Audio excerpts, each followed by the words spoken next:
guys, this is another vlog of part 2.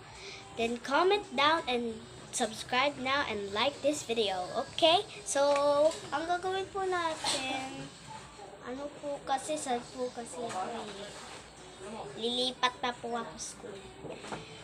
So, hindi na po ganito na uniform ko at PE. So, may papakilala po akong po sa si Rigor po. Tapos, ito si Alex, yung lalaki. Tapos, ito si Mia, yung babae. So, yung di ba napanood nyo na po yung yung I Was Editing. So, thank you for sa 1 view and don't be shy to read these comments and like the video if you like my vlog.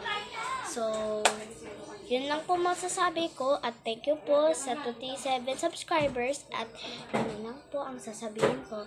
Bye-bye!